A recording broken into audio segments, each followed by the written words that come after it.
perezida wa Paripé Agakiza bakunda kuyivuga kera ari Paripé gutu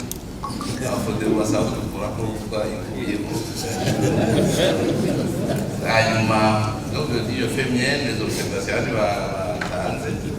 wasirikiye FNL cyane cyane na Mutabazi Imana yahigabirano kutomora la féminine aussi les affaires de la CDP nous muri iprona jewe bwa mbere irangira mvuge ni ikintu cy'iterabwoba abavuze APDR n'abandi bati gukingira zo kwitoza jewe nk'ubu tuyogira amadosiye najye muri komine yaje kugendana ngenda muri kugendana wenda munyika muri Mutaho zone Mutaho uyu Mutaho waramufata iyo turakora problem turabaye kugendana bamufashe ngo afise karanga muntu muri service ajyagirisha amafotokopi none wongera fotokopi dafise document ubanza gutora iyo document hanyuma ukayigirira fotokopi ntabwo yisubiza ubwo rero afatiye kwabuza bati ikinyira zo kwitoza none n'ubu turatanga bitoza ibyashikiye sizi yuko perezida wa CEPI ngozi yari ngaha ituzinanye baravuganye byinshi ndamusigurira ni province ngozi ndayizira nonamkata hamwe nguza Petero ndamwicara kandi serukira muri province aturakoze kuri province yitwara muri Paripé n'abandi bose bakurikiye bose navuga nti ngozi ndazi bitoroshe hanyuma nk'ubu rero turatanga amandateri bazokingirwa CEPI perezida CEPI ngozi yarampamagaye turavugana abantu bari ku maliste y'abakomino n'abadepite yamaze kwemezwa haje abantu bidandije abantu bose batanze dosiye batora umuntu bamwibukaga hanyuma bavuga ati ntuzo kwandika amakete mu buryo yuko butari muri uwo muganga ubwo rero bizarre n'ikete niyo rimwe abo bose banditse umuntu yajyanditse mena bari katuma ko abantu bagende guhindura abantu mu maliste yabayadofekera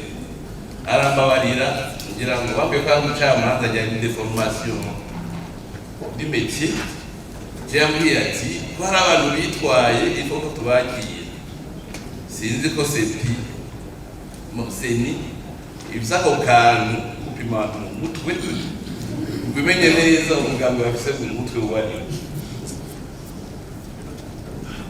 no ndatiya yuko ejo hirya yejo abantu bazobiruka amatora ya 2020 usabye umugambi muri Gitega yagize message muri kugendana aza muhiri waje mu abwira abantu ko je bazana nta inkofero ya CNDD-FDD inshuti zose ziraza zose baramera telefone kuvuga ryari ngo bose bakambika inkofero iterabwoba rero ridasanzwe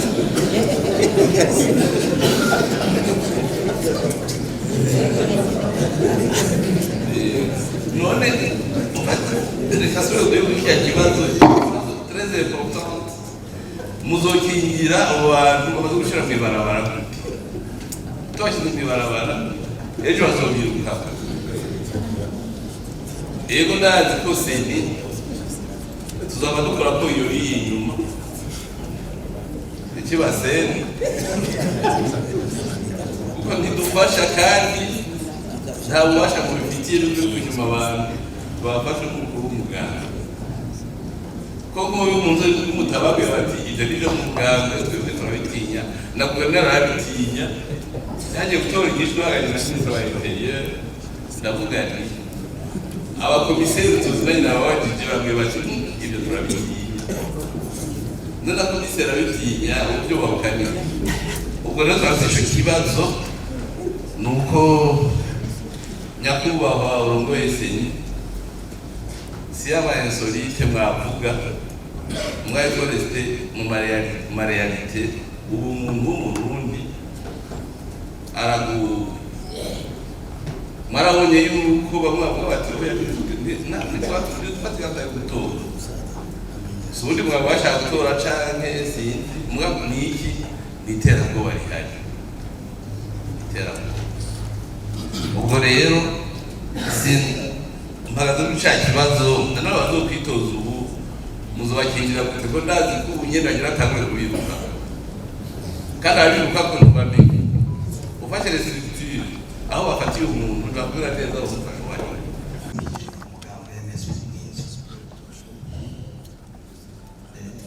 kujya akarengane gatangurira ngaha bari basivye mugabo si kuvuga nk'uko abandi bavuze murantu bugira ibuye riserutse n'igice isuka iyo barenze bavuga ati ikibazo c'abari ku ntonde tuca dusanga ubwise yuko boraba ingene babakingira hakiri kare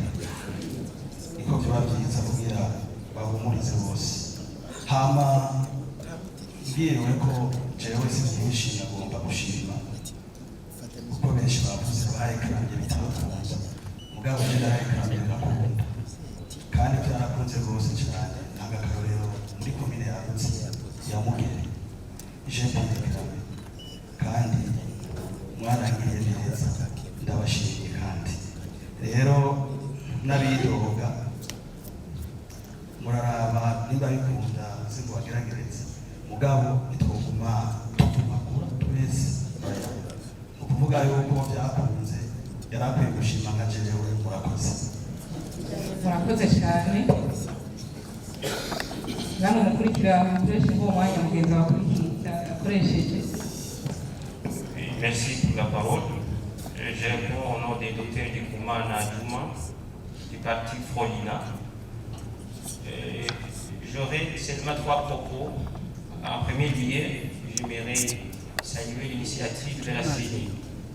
Donc, de façon à ce qu'il s'agisse en répondant automatiquement à nos lettres une fois que nous faisons des réclamations. Et deuxième lieu, j'ai remercié vraiment la Cour constitutionnelle qui, par les réclamations que nous avons faites précédemment, ils ont réagi aussi facilement et rapidement. Et troisièmement, c'est une suggestion. On sait très bien que la CENI est un arbitre dans cette étape électorale et nous, les partis politiques, nous sommes les joueurs. Et comme la CENI est un arbitre, on les considère comme un parent.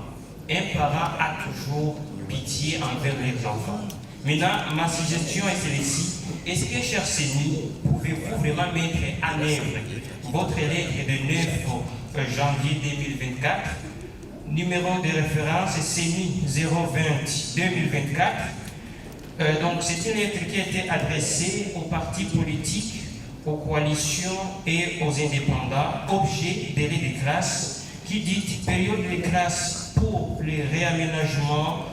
des listes des candidats des conseils communaux pour les élections 2025. Chers CENI, vous êtes parents. Notre suggestion est toujours la même. Veuillez quand même mettre en œuvre cette lettre pour que nous tous nous puissions aller dans une élection qui est vraiment participative. Merci. Merci à vous aussi.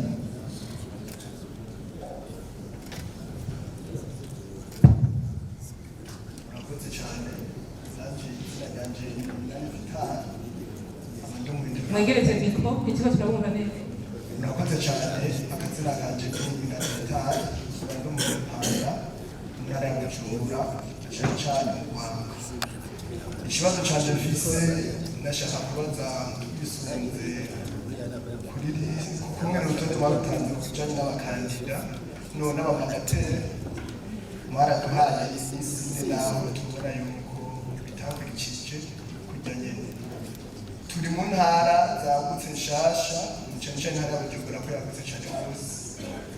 Umukandida independent no munsi ari gusanga ataramenya n'ababiro de vote dufise muri ntara ya Bujumbura. Mbega urabona ko muri minsi twebwe aba independent tuzoshobora kuba twapanze amaliste yo mu ntara ya Bujumbura yavuze ko ijyanye na cyane cyane ko tutaramenya n'amabiro de vote kumwe na ngana icya kabiri twasaba nuko bishoboka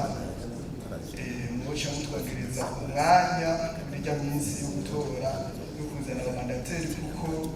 abanyamipanda nibo babangana n'abanyamigambi baba bafise babaserukira mu bice byose no mu mitumba yose murakoze. Kazimi nawe nyene yagarutse ku bintu vy'iterabwoba namaze kujishura ikibazo cy'umutekano cy'ubutungane inzego z'igihugu zibandanya zikora inyishu n'imwe hama umutekano ni affaire y'igihugu si affaire y'umuntu. Ministère de la Justice Sécurité Publique niho bari uzo renga amategeko azohanwa. MSP Inkinzo nta kibazo yabajije yashimye avuga protection de liste inyishu ni yindi. Juma Florina yasavye bitatu yavuze mu Gifaransa ngira ngo abatraduiza baraza gutraduiza reka nishure mu Kirundi. Yashimye kazi senikeje gukora irashimira ingingo ya Cour constitutionnelle natwe twarayishimye acagira ikibazo acagira suggestion ngo tuba abavyeyi turibo turaba arbitre ngo turaye ko ryakete polishira mu ngiro namwishuye ahubwo ivyo kurishira mu ngiro bituma turyugara komeye. Hanyuma akantu nkunda guhereza ko burya ihiganwa rya politike ntirijamwe ababishaka bijamwe ababishoboye biri mu ihiganwa kandi nivyo twarabonye abantu benshi mwaragize ibibazo deja ku photocopia zijya document hari abantu babuze amahera ya photocopy. Yego imigambo ntitunze cyo kimwe hama murazi kwitakiri yapfuye benshi ajya amadocument yarabagoye ku multiplier benshi hari nawe nyibwiriye mere kuri ya PDR ndabeje en fait PDR abo yatuma bose baba ngo duha amahera ngo duha amahera mutamu ngo nakazi ka utabifotoye ngo ntavyo ndaguha none mugomba se nibafashike ngo dufotorere niko biri ngo ntawa nkakonka mama wiwe ngo kwa ruhere igihugu cyacu niyo kiri imigambwe ifise amahera gifise tuzoyitunguka nyene ego nuko Minani Vital mu independant ngo problème ya maliste provisoire ngo abantu bazoja kubarore none we nibitse kuja mu matora nushoye gupanga abantu bawe waje kukurabira ko wibwe no kutibwa